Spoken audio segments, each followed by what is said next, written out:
ರೇಣುಕರಾಜ, ನಾನು ಎಷ್ಟು ಹೇಳಿದ್ರು ಎನ್ನ ಮಗಳು ಕೇಳ್ತಾ ಇಲ್ಲ ಗುರುಗಳಿಗೆ.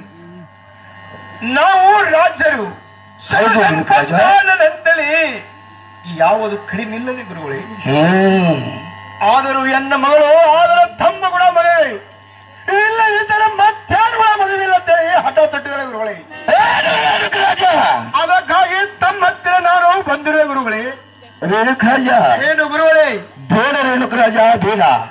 ಯಾಕಂದರೆ ಅದೇಕೆ ಗುರುಗಳೇ? ದೂರಿನ ಬೆಟ್ಟವನ್ನು ನುಣ್ಣುಗ ಕಾಣುವುದು.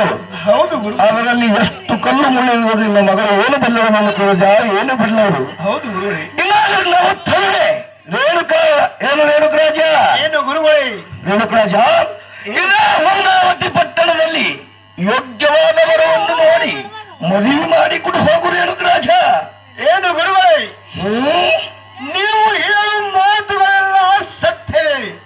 ಹೌದು ರೇಣುಕರಾಜ. ಆದರೂ ಎನ್ನ ಮಗಳು ನಾನು ಹೇಳಿದ ಮಾತು ಮೆಚ್ಚುತ್ತಾ ಇಲ್ಲ ಗುರುಗಳಿಗೆ. ಅದಕ್ಕಾಗಿ ಈ ಮಾತಿನ ವಿಚಾರ ತಾವೇ ಮಾಡಬೇಕು ನೋಡು ಗುರುಗಳೇ. ಏನು ರೇಣುಕರಾಜ? ಏನು ಗುರುಗಳೇ? ಈ ಮಾತಿನ ವಿಚಾರವನ್ನು ನಾನೇ ಮಾಡುತ್ತೇನೆ, ನೀನು ಒಳಗೆ ಹೋಗುವಂತವನಾಗು. ನನಗೆ ಹೋಗಿ ಬರ್ಲಕ್ಕೆ ದಯ ಪಾಲಿಸು ಗುರುಗಳಿಗೆ. ನಿನಗೆ ಜೈವಾಗಲಿ ರೇಣುಕರಾಜ, ಹೋಗಿ ಬರುವಂತವನಾಗು. ಆಗಲಿ ಗುರುಗಳೇ.